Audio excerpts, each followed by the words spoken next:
میرے لیے انتہائی واجب الاحترام معزز سامعین اور میرے عزیز دوستوں، بزرگوں اور ساتھیوں،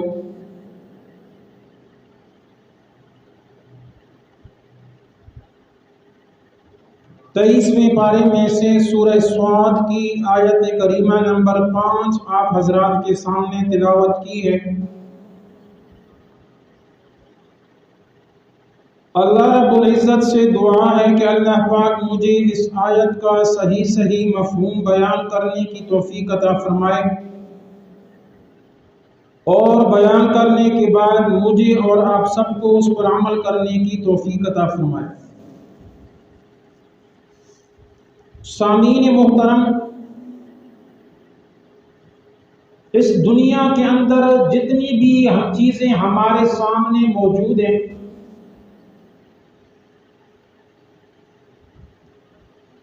ان میں سے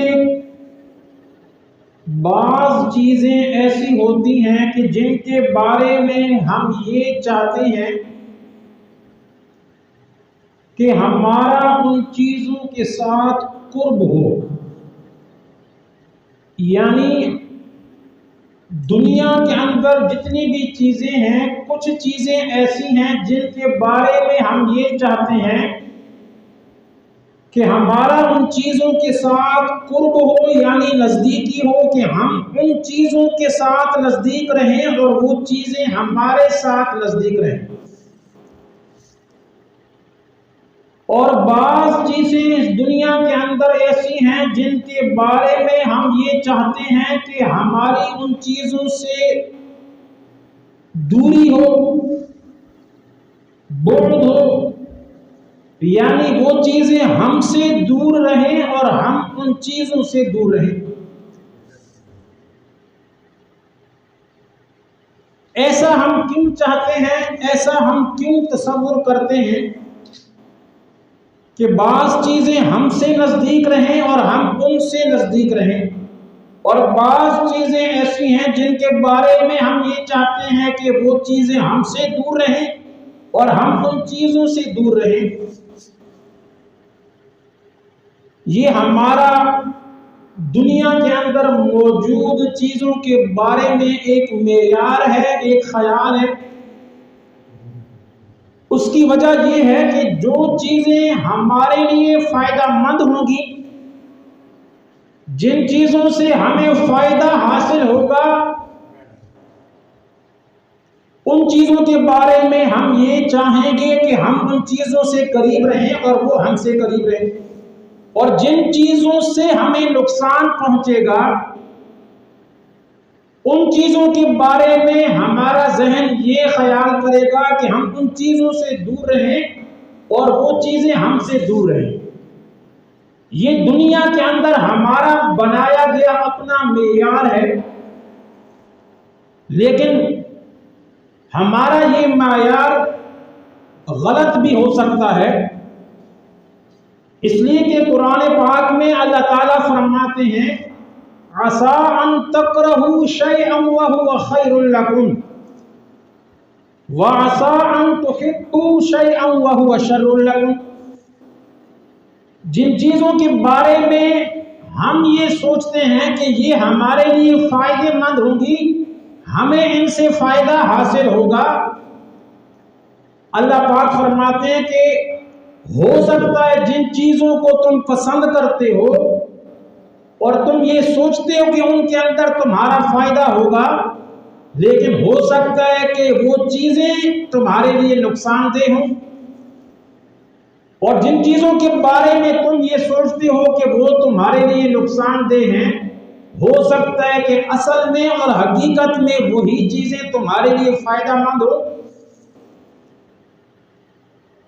لیکن یہ دنیا کے اندر موجود چیزوں کے بارے میں ہمارا خیال ہے اور ہمارا معیار ہے، اور ہمارا یہ معیار کامل، مکمل اور پختہ نہیں ہے۔ ایک وہ معیار ہے جو آپ صلی اللہ تعالی علیہ وسلم نے ہمیں بتایا، اور وہ کیا ہے؟ حضرت ابو ایوب انصاری رضی اللہ تعالی عنہ، جن کو میزبان رسول بھی کہا جاتا ہے، یہ وہ صحابی ہیں حضرت ابو ایوب انصاری رضی اللہ تعالی عنہ۔ یہ فرماتے ہیں کہ ان اعرابیا عرض لرسول اللہ صلی اللہ تعالی علیہ وسلم وهو فی السفر۔ ابو ایوب انصاری رضی اللہ تعالی عنہ فرماتے ہیں کہ ایک مرتبہ آپ صلی اللہ تعالی علیہ وسلم سفر پر جا رہے تھے، اپنی اونٹنی کا اوپر سوار تھے، اور آپ کے ساتھ آپ کے صحابہ کرام رضی اللہ تعالی عنہم اجمعین بھی موجود تھے۔ سفر کرتے کرتے ایک جگہ پر آپ پہنچے، ان اعرابیا عرض لرسول اللہ صلی اللہ تعالی علیہ وسلم وهو فی السفر۔ فرمایا سفر کرتے کرتے آپ صلی اللہ تعالی علیہ وسلم ایک جگہ پر پہنچے، آگے سے ایک دیہات کا رہنے والا آدمی سامنے سے آ گیا، آپ کی سواری کو اس نے روک لیا۔ جس اونٹنی کے اوپر آپ صلی اللہ تعالی علیہ وسلم سوار تھے، وہ دیہاتی آدمی سامنے سے آ کر آپ کی اونٹنی کے سامنے کھڑا ہو گیا، اور اس نے آپ صلی اللہ تعالی علیہ وسلم کی اونٹنی کی مہار یعنی رسی کو پکڑ لیا۔ آج کل ہمارے ہاں بھی بڑے بڑے وزراء باہر جب نکلتے ہیں تو ان کے آنے سے پہلے راستے بند کر دیے جاتے ہیں کہ فلاں افسر اور فلاں صاحب اس راستے سے گزر رہے ہیں، لہٰذا اس راستے میں کوئی آدمی موجود نہیں ہونا چاہیے۔ لیکن قربان جاؤں آمنہ کے لال صلی اللہ تعالی علیہ وسلم کے اوپر اور آپ صلی اللہ تعالی علیہ وسلم کے اخلاق کے اوپر کہ سفر کے دوران ایک دور دراز کے دیہات کا رہنے والا عام سا ایک آدمی، وہ آمنہ کے لال صلی اللہ تعالی علیہ وسلم کی اونٹنی کو روک لیتا ہے، آپ کی اونٹنی کے سامنے کھڑا ہو جاتا ہے اور آپ کی اونٹنی کی مہار اور رسی کو پکڑ لیتا ہے۔ آپ صلی اللہ تعالی علیہ وسلم کو روک کر اس دیہاتی آدمی نے کہا، یا رسول اللہ اخبرنی بما یقربنی من الجنہ ویباعدنی من النار۔ اے اللہ کے رسول صلی اللہ تعالی علیہ وسلم، میں ایک دیہات کا رہنے والا آدمی ہوں، اور میں آپ سے ایک چیز کا سوال کرنا چاہتا ہوں۔ آپ صلی اللہ تعالی علیہ وسلم نے فرمایا پوچھو، کیا پوچھنا چاہتے ہو؟ اس دیہاتی نے کہا اخبرنی، اے اللہ کے رسول مجھے کوئی ایسا کام بتا دیجئے، کوئی ایسا عمل مجھے بتائیے، بما یقربنی من الجنہ، کہ وہ کام میں کروں اور وہ عمل میں کروں تو وہ عمل اور کام مجھے جنت کے قریب کر دے، اس عمل کے کرنے کی وجہ سے میں جنت کے قریب ہو جاؤں۔ وَيُبَاعِدُنِي مِنَ النَّارِ، اور اللہ کے رسول کوئی ایسا عمل مجھے بتائیے کہ وہ میں کرنے لگ جاؤں تو میں جہنم کی آگ سے دور ہو جاؤں۔ کتنا بہترین سوال کیا اس دیہاتی نے آپ صلی اللہ تعالی علیہ وسلم سے۔ تھا تو دیہاتی، لیکن اس نے بڑے کام کا سوال پوچھا آپ صلی اللہ تعالی علیہ وسلم سے۔ کہنے لگا اخبرنی بما یقربنی من الجنۃ ویباعدنی من النار، اے آمنہ کے لال صلی اللہ تعالی علیہ وسلم مجھے کوئی ایسا کام بتائیے، کوئی ایسا عمل بتائیے کہ میں وہ کام کرنے لگ جاؤں تو اس کی وجہ سے اللہ جنت کو میرے قریب کر دے، میں جنت کے قریب ہو جاؤں اور جنت میرے قریب ہو جائے، اور ایسا کام بتا دیجئے کہ جس کے کرنے کی وجہ سے اللہ مجھے جہنم سے دور کر دے، میں جہنم سے دور ہو جاؤں اور جہنم مجھ سے دور ہو جائے۔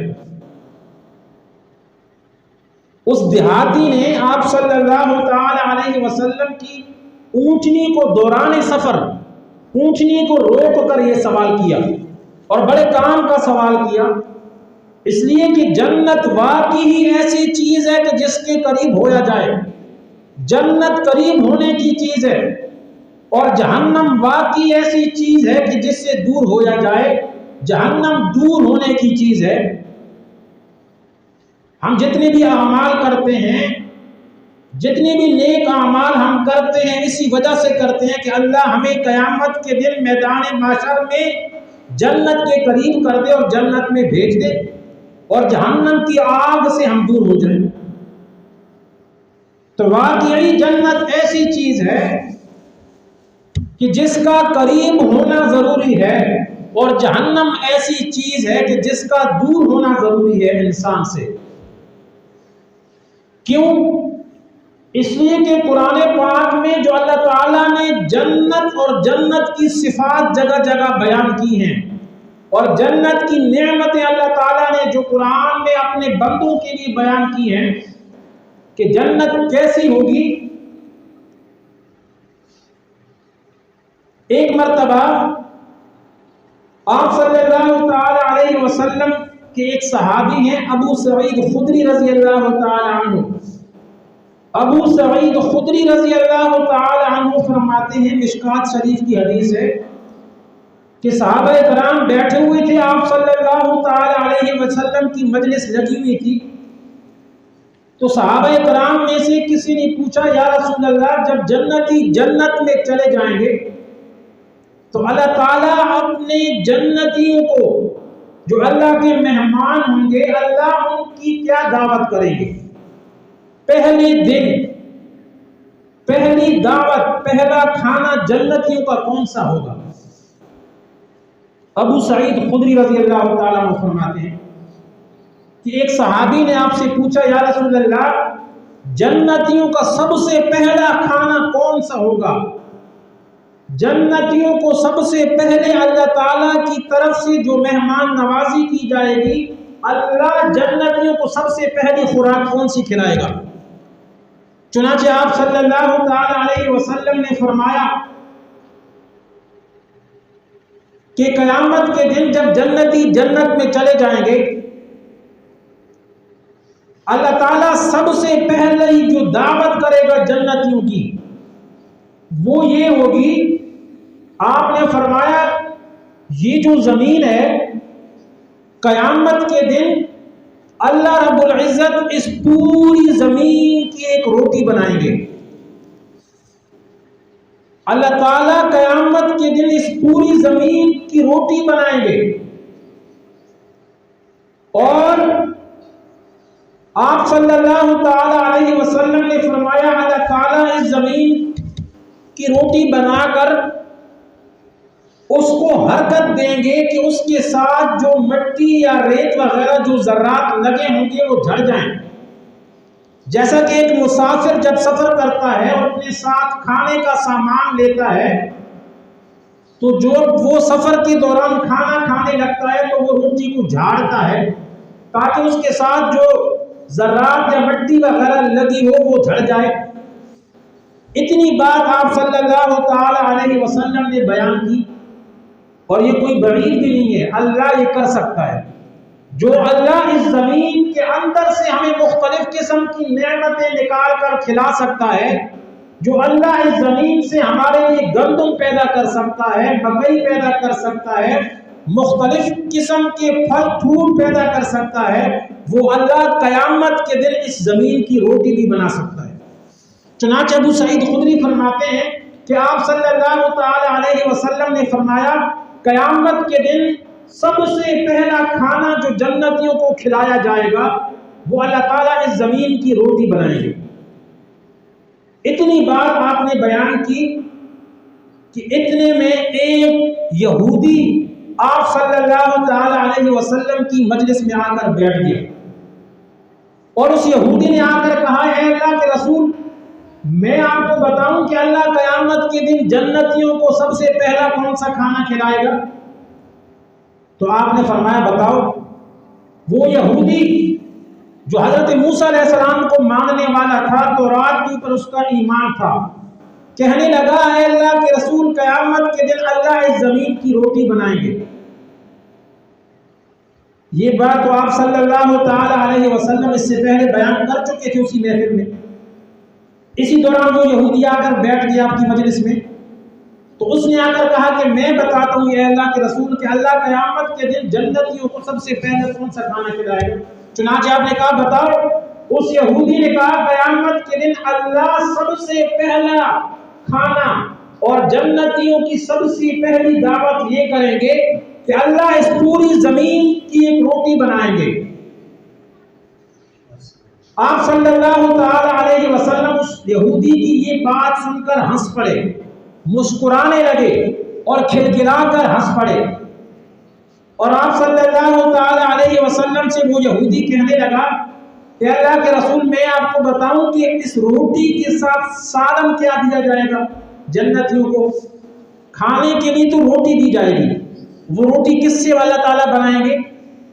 اس زمین سے، اس زمین سے بنائیں گے، اور اس زمین کی جو روٹی اللہ بنائیں گے اس کے 4 ٹکڑے کریں گے، ایک ٹکڑا جو ہوگا وہ 70,000 جنتی کھا سکیں گے، 70,000 جنتی۔ وہ یہودی کہنے لگے اللہ کے رسول سالن میں بتاؤں کہ اللہ کون سا کھلائے گا جنتیوں کو؟ آپ نے کہا بتاؤ۔ تو اس نے کہا کہ اللہ تعالیٰ قیامت کے دن سب سے پہلی دعوت جو جنتیوں کی کریں گے، اور سالن کے طور پر جو اللہ ان کو سالن کھلائیں گے وہ ہوگا مچھلی کا جگر۔ مچھلی کا جو جگر ہوتا ہے اور بیل کا جو جگر ہوتا ہے جس کو ہم دانت کہتے ہیں، اللہ تعالیٰ جنتیوں کو اس زمین کی بنائی ہوئی روٹی کے ساتھ مچھلی کا جگر بنا کر دیں گے۔ یہ جنتیوں کی سب سے پہلی خوراک ہوگی، اللہ کی طرف سے ان جنتیوں کی مہمان نوازی ہوگی۔ چنانچہ اتنا کہہ کر وہ یہودی چلا گیا۔ تو جنت واقعی ایسی چیز ہے کہ جو قریب ہونے کی چیز ہے، اور وہ جو پہلے میں نے آپ کو بتایا کہ وہ جو دیہاتی آدمی آپ صلی اللہ تعالی علیہ وسلم کی اونچی کی مہار پکڑ کر اس نے آپ کا راستہ روک لیا تھا، اور اس نے سوال پوچھا یا رسول اللہ کوئی ایسا عمل مجھے بتائیے کہ میں وہ کام کرنے لگ جاؤں تو میں جنت کے قریب ہو جاؤں اور جنت مجھ سے قریب ہو جائے، اور وہ کام کرنے کے بعد میں جہنم سے دور ہو جاؤں اور جہنم مجھ سے دور ہو جائے۔ تو اس کے بعد میں آپ سے یہ کہہ رہا ہوں کہ اس دیہاتی نے یہ سوال کیوں کیا اور بڑے کام کا سوال کیا؟ اس لیے کہ واقعی جنت ہے ہی ایسی چیز کہ جس کے قریب انسان ہو جائے، اور جہنم واقعی ایسی چیز ہے کہ جو انسان اس سے دور ہو جائے۔ کیوں کہ جنت کے اندر اللہ کی نعمتیں ہی نعمتیں ہوں گی، اللہ کی رضا ہی رضا ہوگی، اور جنت کے اندر اللہ تعالیٰ نے فرمایا مثل الجنت التی وعد المتقون، سورہ محمد کے اندر 26ویں پارے میں اللہ تعالیٰ فرماتے ہیں مثل الجنت التی وعد المتقون، اس جنت کی مثال اور اس جنت کی صفت جس جنت کا وعدہ پرہیزگار لوگوں سے کیا گیا ہے، اس کی خوبی کیا ہے، وہ جنت ہوگی کیسے؟ آگے اللہ تعالیٰ فرماتے ہیں فیہا انہار من ماء، اس جنت میں 4 قسم کی نہریں بہ رہی ہیں، 4 قسم کی نہریں جنت کے اندر بہ رہی ہیں۔ کون کون سی؟ فرمایا فیہا انہار من ماء غیر آسن، سب سے پہلی نہر جو جنت کے اندر بہ رہی ہے وہ پانی کی نہر، لیکن پانی بھی کون سا؟ دنیا کا پانی نہیں، کہ دنیا کا پانی تو کچھ دیر اگر کسی جگہ پر کھڑا رہ جائے تو اس کے اندر بدبو پیدا ہو جاتی ہے، اس کا ذائقہ چینج ہو جاتا ہے، اور اس دنیا کا پانی مضر صحت ہو جاتا ہے کہ جب کسی جگہ پر کھڑا رہے پانی تو اس کا رنگ، اس کا ذائقہ، اس کی بو، تینوں چیزیں بدل جاتی ہیں۔ لیکن فرمایا جنت کا پانی ایسا پانی نہیں ہوگا، فیہا انہار من ماء غیر آسن، وہ ایسا پانی ہوگا کہ نہ اس کا رنگ تبدیل ہوگا، نہ اس کا ذائقہ تبدیل ہوگا، نہ اس کی بو تبدیل ہوگا۔ جب بھی جنتی اس نہر سے پانی پیئیں گے فرحت افزا اور صحت بخش پانی ہوگا، اور پینے سے جنتیوں کو لذت محسوس ہوگی۔ یہ جنت میں پہلی نہر ہے جو پانی کی نہر کی جاری۔ وَأَنْهَارٌ مِّن لَبَنٍ لَّمْ يَتَغَيَّرْ طَعْمُهُ، اور فرمایا اس جنت کے اندر دوسری نہر دودھ کی نہر جاری۔ دودھ کی نہریں اللہ نے جنت کے اندر جاری کر رکھی ہیں جنتیوں کے لیے۔ دنیا کے اندر دودھ اگر گائے یا بھینس یا بکری کے تھنوں سے نکالا جائے اور تھوڑی دیر پڑا رہے تو وہ خراب ہو جاتا ہے، اور اگر فریج کے اندر بھی اس کو رکھ دیا جائے تو پھر بھی وہ تازہ نہیں رہتا، اس کا ذائقہ بدل جاتا ہے۔ لیکن فرمایا جنت کے اندر جو دودھ ہوگا وہ گائے بھینس یا بکری کے تھنوں سے نکالا ہوا نہیں ہوگا، بغیر ان جانوروں کے اللہ نے وہاں دودھ کی نہریں جاری کی ہوئی ہیں۔ اور وہ دودھ بھی کون سا ہوگا؟ انہار من لبن لم یتغیر طعمہ، فرمایا وہ ایسا دودھ ہوگا جس کا ذائقہ کبھی بھی نہیں بدلے گا، جو کبھی خراب نہیں ہوگا۔ جب بھی جنتی اس نہر سے دودھ پیئیں گے تو ان کو ایک لذت محسوس ہوگی۔ یہ دوسری نہر ہے جو جنت میں جاری ہے۔ پہلی نہر پانی کی، دوسری نہر دودھ کی، اور فرمایا وَأَنْهَارٌ مِّنْ خَمْرٍ، تیسری نہر اللہ نے جنت میں جاری کی ہوئی ہے شراب کی نہر۔ شراب کی نہریں وہاں پر جنتیوں کے لیے جاری ہیں۔ دنیا کی شراب انسان پیتا ہے تو حواس باختہ ہو جاتا ہے، انسان کا اپنی جان پر بھی کنٹرول نہیں رہتا، اور دنیا کی شراب بد ذائقہ بد مزہ ہوتی ہے، کڑوی ہوتی ہے۔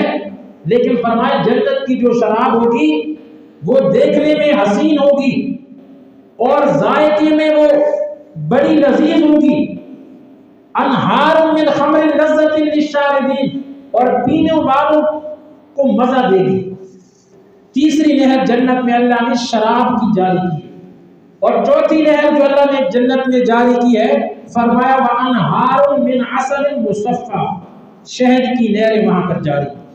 شہد، دنیا میں اگر ہم شہد اتارتے ہیں چھتے سے تو اس میں بعض دفعہ کیڑے اور مکھیاں بھی اس میں مری ہوتی ہیں اور چینٹیاں بھی اس پر چڑھ جاتی ہیں۔ فرمایا جنت کا جو شہد ہوگا اس کے اندر کسی قسم کی گندگی نہیں ہوگی، کسی چیز کی ملاوٹ اور آمیزش نہیں ہوگی۔ انہار من عسل مصفا، اللہ کی طرف سے فلٹر شدہ صاف کیا ہوا شہد۔ یہ چار نہریں اللہ نے جنت میں جنتی کے لیے جاری کی۔ اسی لیے حدیث میں آتا ہے بخاری شریف میں کتاب الجہاد باب الفضائل المجاہدین فی سبیل اللہ کے اندر اللہ تعالیٰ کے پیغمبر فرماتے ہیں اللہ نے جنتیوں کے لیے چار نہریں جاری کی ہیں، پانی کی نہر، دودھ کی نہر، شراب کی نہر، شہد کی نہر۔ آپ نے فرمایا اسی لیے اے میری امت کے لوگوں، جب بھی تم اللہ سے جنت کا سوال کیا کرو تو جنت الفردوس مانگا کرو، اللہ سے جنت الفردوس مانگا کرو۔ اسی لیے کہ آپ صلی اللہ تعالی علیہ وسلم نے فرمایا جنت الفردوس جنت کا وہ حصہ ہے جس کی چھت اللہ کا عرش بنتا ہے، سب سے اعلیٰ ہے، سب سے اونچا حصہ ہے جنت الفردوس، اسی سے یہ چاروں نہریں نکلتی ہیں۔ جنت کی یہ چاروں نہریں جو ہے شراب، دودھ، پانی اور شہد کی جو نہریں ہیں جنت میں، آپ نے فرمایا یہ اسی جنت الفردوس سے نکل رہی ہیں۔ اس لیے فرمایا کہ جب بھی تم اللہ سے جنت کا سوال کیا کرو تو اپنے لیے جنت الفردوس کا سوال کیا کرو۔ تو اس لیے جنت واقعی ہی ایسی چیز ہے کہ جس کے قریب ہونا ضروری ہے۔ وہ بات بھولنا نہیں، اس کی میں تشریح کروں گا۔ جو اس دیہاتی نے آپ صلی اللہ تعالی علیہ وسلم کی اونٹنی کی مہار پکڑ لی، آپ صلی اللہ تعالی علیہ وسلم اپنے صحابہ کے ساتھ سفر پہ جا رہے ہیں، اونٹنی کے اوپر سوار ہے، صحابہ بھی آپ کے ساتھ ہیں، آگے سے ایک دیہاتی آ گیا، وہ دیہاتی آگے سے آ گیا، آپ کی سواری اونٹنی کے سامنے کھڑا ہو گیا اور اس نے آپ کی اونٹنی کی رسی کو پکڑ لیا۔ اتنی جرأت، ڈرا نہیں، اس کو پتا تھا کہ آپ صلی اللہ تعالی علیہ وسلم کچھ بھی نہیں کہیں گے کیونکہ آپ کے اخلاق بڑے مشہور تھے، اور اونٹنی کی رسی پکڑ کر کہنے لگا اخبرنی بما یقربنی من الجنہ، اے اللہ کے رسول مجھے کوئی ایسا عمل بتا دیجئے، کوئی ایسا کام بتا دیجئے کہ جو عمل اور کام مجھے جنت کے قریب کر دے، میں وہ کام کرنے لگ جاؤں تو میں جنت کے قریب ہو جاؤں اور جنت میرے قریب ہو جائے۔ وَيُبَاعِدُنِي مِنَ النَّارِ، اور اے اللہ کے رسول مجھے کوئی ایسا کام بتا دیجئے کہ میں وہ کرنے لگ جاؤں تو میں جہنم سے دور ہو جاؤں، جہنم مجھ سے دور ہو جائے اور میں جہنم سے دور ہو جاؤں۔ یہ اس دیہاتی نے آپ صلی اللہ تعالی علیہ وسلم کی اونٹنی کی رسی کو پکڑ کر سوال کیا۔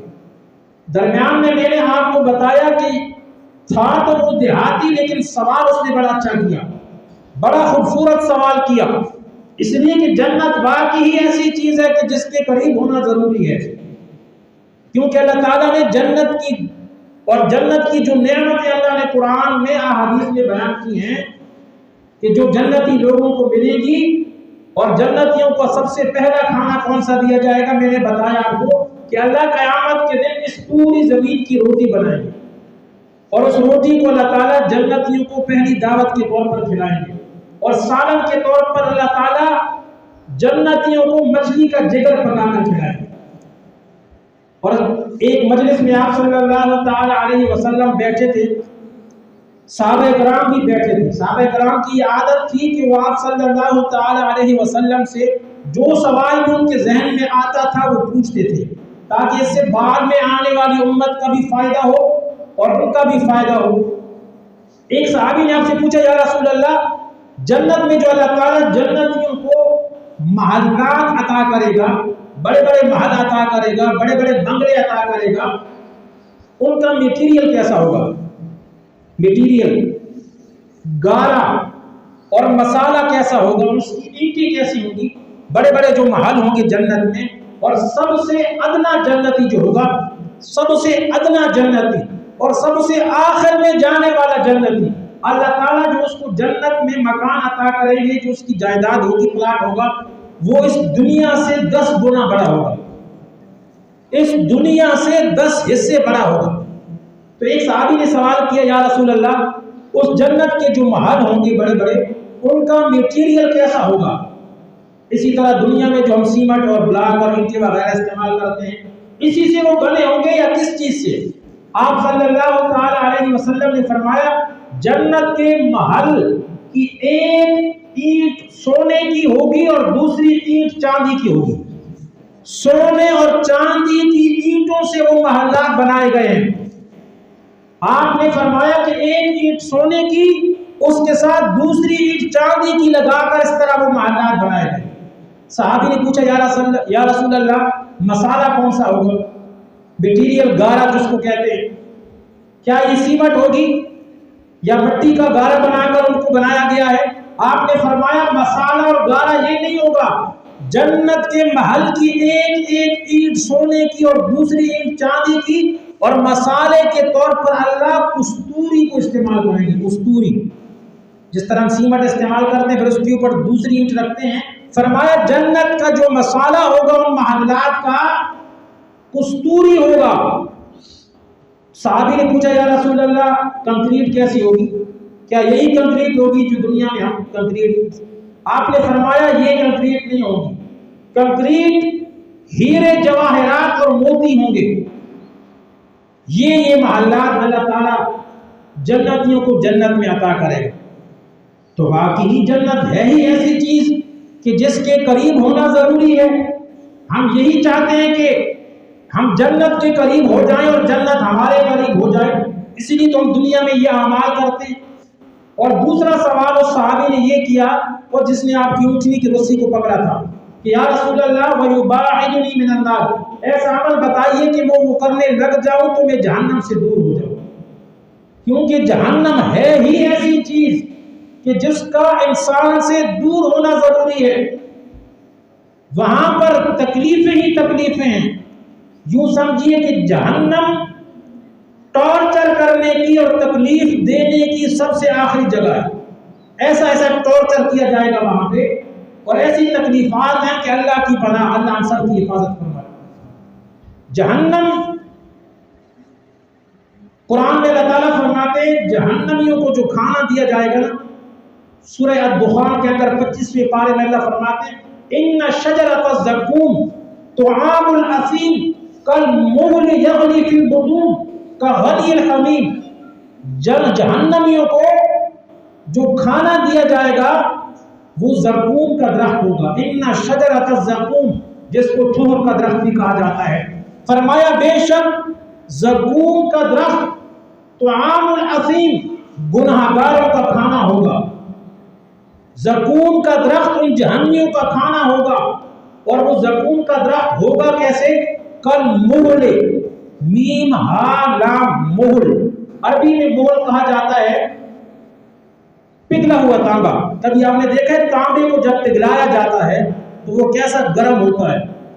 مہل کہا جاتا ہے پگھلے ہوئے تانبے کو، یا آگ کے اوپر پکی ہوئی چیز کو، یا تیل کو اگر آگ کے اوپر گرم کیا جائے تو تیل کے نیچے جو مٹی کی گدلی سی تہ رہ جاتی ہے اس کو مہل کہا جاتا ہے۔ فرمایا ان شجرۃ الزقوم طعام الاثیم، زقوم کا درخت جہنمیوں کی خوراک ہوگا، اور اس کی خاصیت یہ ہوگی کالمہل یغلی فی البطون، وہ تیل کی تلچھٹ کی طرح یا پگھلے ہوئے گرم کیے ہوئے تانبے کی طرح گرم ہوگا، یغلی فی البطون کغلی الحمیم، جو گرم اور کھولتے ہوئے پانی کی طرح ان جہنمیوں کے پیٹ میں کھولے گا۔ ایسا کھانا جہنمیوں کو دیا جائے گا۔ اور آپ نے فرمایا پینے کے لیے کیا دیا جائے گا؟ قرآن میں اللہ تعالیٰ فرماتے ہیں ان جہنم کانت مرصادا، سورہ النبا کے اندر ان جہنم کانت مرصادا۔ مرصاد کسے کہتے ہیں؟ مرصاد کہتے ہیں اردو میں گھات، گھات کو۔ گھات کسے کہتے ہیں؟ گھات اس جگہ کو کہا جاتا ہے جہاں پر چھپ کر دشمن پر وار اور حملہ کرنے کا موقع تلاش کیا جائے، کہ وہاں سے ابھی دشمن گزرے گا اور اس پر چھپ کر حملہ کر دیا جائے، اس جگہ کو گھات کہا جاتا ہے۔ اللہ تعالیٰ فرماتے ہیں ان جہنم کانت مرصادا، بے شک جہنم گنہگاروں کے گھات میں بیٹھی ہوئی ہے۔ ابھی سے جہنم گنہگاروں اور مجرموں کے لیے گھات لگا کر بیٹھی ہوئی ہے۔ جیسے کوئی آدمی چھپ کر کسی جگہ پر دشمن پر حملہ کرنے کے لیے چھپ جاتا ہے کہ یہاں سے دشمن گزرے گا تو میں چھپ کر اس پر حملہ کر دوں گا، فرمایا ایسے ہی ان جہنم کانت مرصادا، جہنم بھی مجرموں اور گنہگاروں کے لیے گھات لگا کر بیٹھی ہوئی۔ للطاغین مآبا، وہاں پر وہ جہنمی ہمیشہ ہمیشہ کے لیے رہیں گے۔ لا یذوقون فیہا بردا ولا شرابا، اور جہنم کے اندر ان جہنمیوں کو جب پیاس لگے گی، فرمایا پینے کے لیے ان کو پانی نہیں دیا جائے گا۔ دنیا میں اگر کسی کی پیاس لگتی ہے انسان پانی پی لیتے ہیں، پیاس ختم ہو جائے گی۔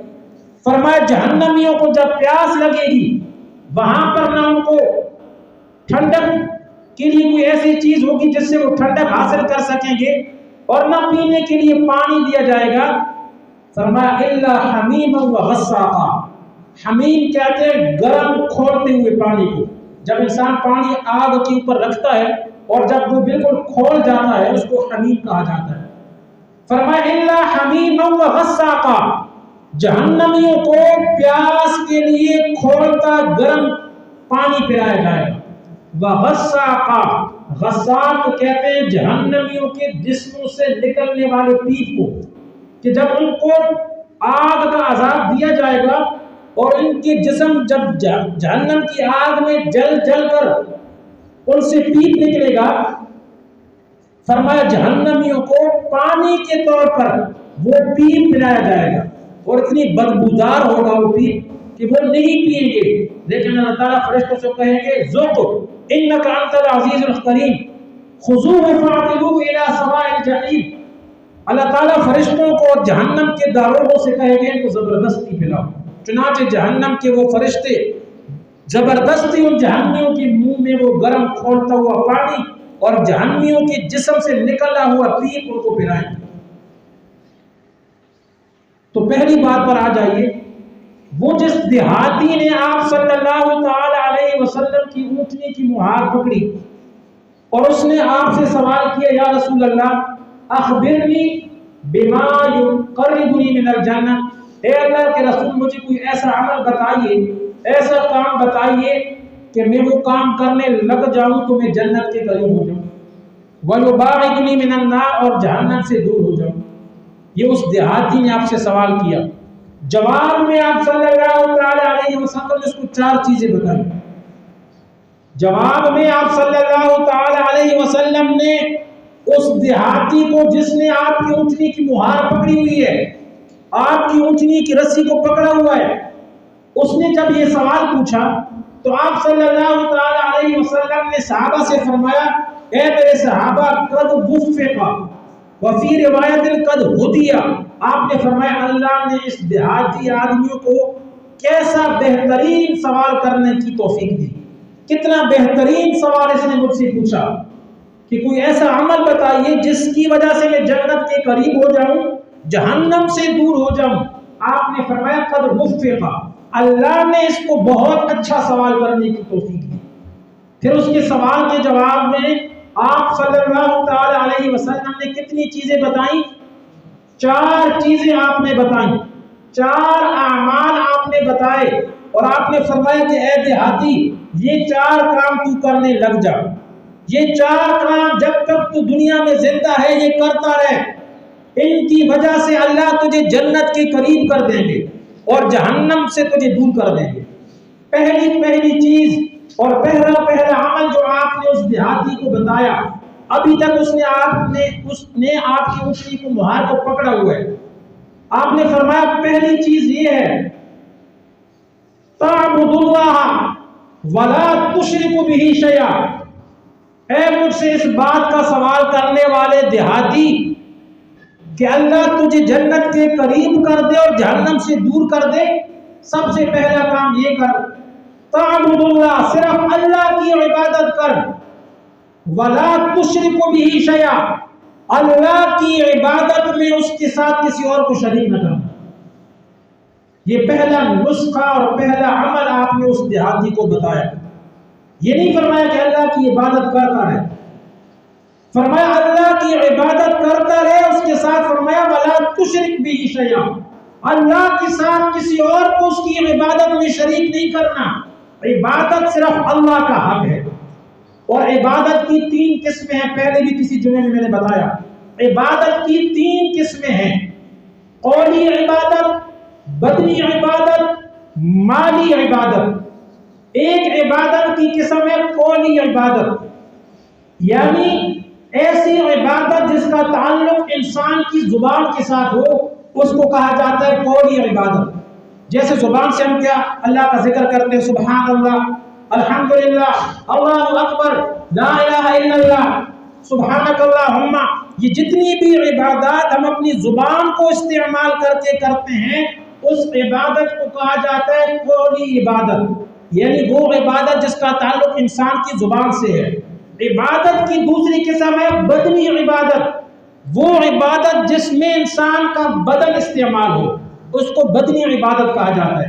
جیسے نماز میں رکوع کرنا، سجدہ کرنا، قیام کرنا، تشہد بیٹھنا، خانہ کعبہ کا طواف کرنا، صفا و مروہ کے درمیان سعی کرنا، یہ بدنی عبادات ہے جس میں انسان کا بدن استعمال ہو رہا ہے۔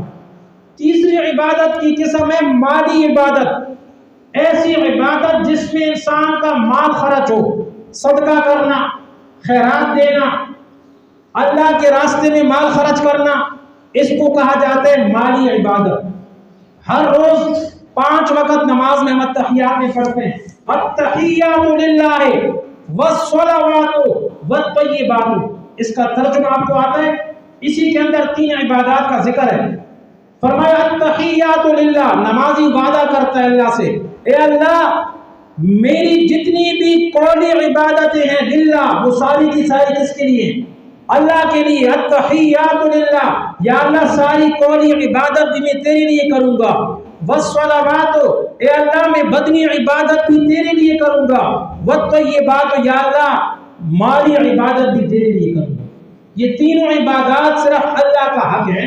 اس دیہاتی کو آپ نے پہلی چیز یہ بتائی تعبد اللہ ولا تشرک به شیئا، اگر تو چاہتا ہے کہ تو جنت کے قریب ہو جائے اور جہنم سے دور ہو جائے، فرمایا پہلا کام یہ کرنا ہے کہ اللہ کی عبادت اس طرح کرتے رہنا کہ اس کے ساتھ کسی اور کو اس کی عبادت میں شریک نہیں کرنا۔ آج ہم کیا کرتے ہیں؟ جگہ جگہ آپ سنتے ہیں مسلمان جو کلمہ پڑھتے ہیں لا الہ الا اللہ محمد رسول اللہ، اسی زبان سے جو قولی عبادت کہا جاتا ہے اور جو صرف اللہ کا حق ہے کہ زبان جو گوشت کا ایک چھوٹا سا ٹکڑا ہے اور اس میں اللہ نے بولنے کی طاقت رکھی ہے، فرمایا جب زبان اللہ نے دی ہے اور اس میں بولنے کی طاقت اور اپنا معافی ضمیر بیان کرنے کی طاقت اللہ نے اس میں رکھی ہے، تو اس زبان سے اگر پکارا جائے گا تو اللہ کو پکارا جائے گا۔ آج نام نہاد مسلمان ناسمجھی میں اس زبان سے مختلف قسم کے نعرے لگاتے ہیں، بری بری امام بری میری کھوٹی قسمت کرو کھری۔ یہ کیا ہے؟ یہ عبادت ہے۔ زبان سے ایسا کہنا عبادت ہے۔ عبادت کس کا حق ہے؟ اللہ کا حق ہے۔ بری بری امام بری میری کھوٹی قسمت کرو کھری، یہ عبادت اگر کوئی ایسا کہے گا تو یہ شرک ہو جائے گا، پھر اس بندے کے لیے جنت کے قریب ہونے کا وعدہ اللہ کا نہیں ہے۔ یہ زبان اللہ نے دی ہے تو اس سے اگر پکارا جائے گا مدد کے لیے تو اللہ کو پکارا جائے گا۔ کھوٹی قسمتیں کھری کرنے والا اللہ ہے، کوئی اور نہیں ہے۔ اگر قسمت کھوٹی اللہ کرتا ہے تو کھری بھی اللہ کرتا ہے۔ یہ نہیں ہے کہ کھوٹی کوئی اور کرے اور کھری اللہ کرے۔ تو التحیات للہ، تمام قولی عبادت اللہ کے لیے، والصلوات بدنی عبادتیں بھی اللہ کے لیے، اور والطیبات مالی عبادت بھی اللہ کے لیے۔ اگر اللہ نے کسی کو مال دیا ہے تو اس مال میں سے حصہ بھی اللہ کے نام کا نکالا جائے گا، کسی اور کا نام کا نہیں کہ یہ فلاں کی سبیل ہے، یہ فلاں کے نام کا حصہ ہے، ایسا نہیں ہے سر، ایسا کرے گا تو یہ شرک ہو جائے گا۔ اور یہی پہلی بات اس دیہاتی کو آپ صلی اللہ تعالی علیہ وسلم نے بتائی کہ اگر تو چاہتا ہے کہ اللہ تجھے جنت کے قریب کر دے اور جہنم سے دور کر دے، فرمایا تعبد اللہ ولا تشرک به شیئا، اللہ کی عبادت کر اور اللہ کے ساتھ اس کے ساتھ عبادت میں کسی اور کو اس کا شریک نہیں کرنا۔ اور دوسری بات آپ نے اس دیہاتی کو بتائی، ابھی تک اس دیہاتی نے آپ صلی اللہ تعالی علیہ وسلم کی اونٹنی کو رسی کو پکڑا ہوا ہے، سامنے کھڑا ہے۔ آپ نے فرمایا اگر تو چاہتا ہے کہ تو جنت کے قریب ہو جائے اور جہنم سے دور ہو جائے، دوسرا کام یہ کرنا ہے وَتُقِيمُ الصَّلَاةَ، نماز پڑھنا ہے۔ نماز نہیں چھوڑنی ہے، جب تک تو دنیا میں زندہ رہے نماز نہیں چھوڑنی۔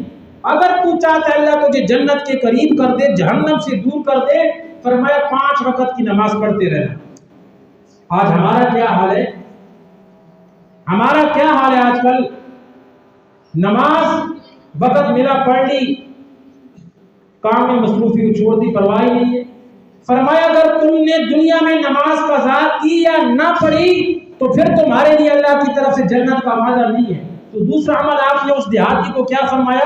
وَتُقِيمُ الصَّلَاةَ، اگر تو چاہتا ہے کہ تو جنت کے قریب ہو جائے تو نماز قائم کرتے رہنا، نماز کبھی نہیں چھوڑنا۔ اور تیسرا عمل آپ نے اس دیہاتی کو بتایا کہ اے مجھ سے جنت کے قریب اور جہنم سے دور ہونے کے لیے سوال کرنے والے دیہاتی، اگر تو چاہتا ہے کہ اللہ تجھے جنت کے قریب کر دے، جہنم سے دور کر دے، تیسرا کام یہ کرنا وَتُؤْتِ الزَّكَاةَ، زکات دیتے رہنا۔ اگر اللہ نے تجھے مال دیا، دنیا میں اگر تجھے اللہ نے مال دیا ہے، سال کے بعد 40واں حصہ اللہ کے نام پر نکالتے رہنا، غریبوں مسکینوں پر صدقہ خیرات کرتے رہنا۔ اگر تو نے ایسا کر لیا، فرمایا اللہ تجھے جنت کے قریب کر دے گا، جہنم سے دور کر دے گا۔ اور چوتھا عمل، ان کی تفصیل کرتے رہے تو ٹائم ختم ہو جائے گا، میں درمیان شارٹ آپ کو بتا رہا ہوں۔ چوتھا کام آپ نے اس دیہاتی کو فرمایا اگر تو چاہتا ہے کہ تو جنت کے قریب ہو جائے، جہنم سے دور ہو جائے، فرمایا وَتَصِلُ الرَّحِمَ، چوتھا کام یہ کرنا رشتہ داری کو جوڑتے رہنا، رشتوں کو توڑنا نہیں، رشتوں کو جوڑنا۔ تصل الرحم، آپ نے فرمایا رشتوں کو جوڑتے رہنا، جو تجھ سے تعلق توڑے تو اس کے ساتھ جوڑتے رہنا۔ یہ چوتھا کام آپ نے بتایا۔ آج ہم کیا کرتے ہیں؟ ذرا سی بات پر رشتوں کو توڑ دیتے ہیں، عمر بھر ایک دوسرے سے ناراض ہو جاتے ہیں، بھائی بہن سے ناراض، بہن بھائی سے ناراض، ذرا ذرا سی بات پر،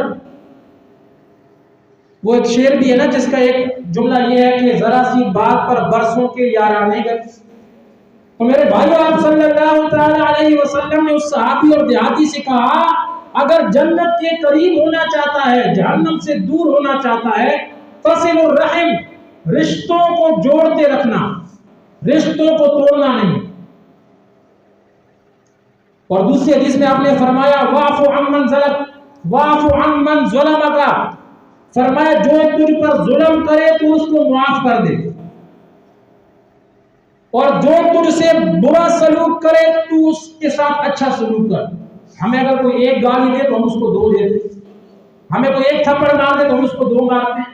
تو اس لیے میرے بھائیوں، خلاصہ یہ ہے، ٹائم پورا ہو چکا ہے، میں نے آپ کے سامنے یہ عرض کیا کہ آپ صلی اللہ تعالی علیہ وسلم کے سامنے سفر پر آپ نکلے، صحابہ بھی آپ کے ساتھ تھے، تھوڑا سا دور جا کر ایک دیہاتی آپ کی اونٹنی کے سامنے سے آ گیا اور اس نے آپ کی اونٹنی کو مہار اور رسی کو پکڑ لیا اور اس نے آپ سے کہا اخبرنی بما یقربنی من الجنہ ویباعدنی من النار، اے اللہ کے رسول مجھے کوئی ایسا عمل بتا دیجئے، کوئی ایسا کام بتا دیجئے کہ میں وہ کام کرنے لگ جاؤں تو اللہ اس کی وجہ سے مجھے جنت کے قریب کر دے اور جہنم سے دور کر دے۔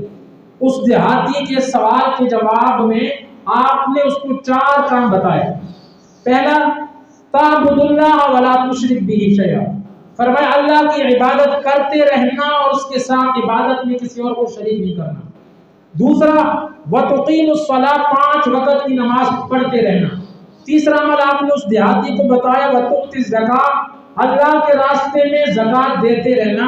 اور چوتھا آپ نے بتایا وتصل الرحم، رشتہ داری کو جوڑ کے رکھنا، رشتوں کو توڑنا نہیں، جوڑنا ہے۔ اس لیے حدیث میں آتا ہے آپ صلی اللہ علیہ وسلم نے فرمایا قیامت کے دن اللہ یہ جو رشتہ داری ہے نا، رشتہ داری کو وجود عطا فرمائیں گے، اللہ اس کو جسم دیں گے۔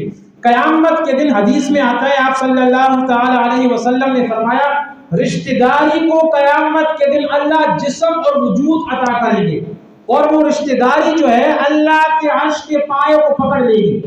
اللہ کے عرش کے پایوں کو قیامت کے دن یہ رشتہ داری جس کو اللہ قیامت کے دن جسم اور وجود عطا کریں گے پکڑ لے گی، اور اللہ کے عرش کے پایوں کو پکڑ کر یہ رشتہ داری کہے گی اے اللہ دنیا میں جس نے مجھے توڑا تھا آج تو اس کو اپنے سے توڑ دے اور جہنم میں بھیج دے، اور یا اللہ دنیا کے اندر جس نے مجھے جوڑا تھا آج تو اس کو اپنے ساتھ جوڑ لے، اس کے لیے جنت کا فیصلہ کر۔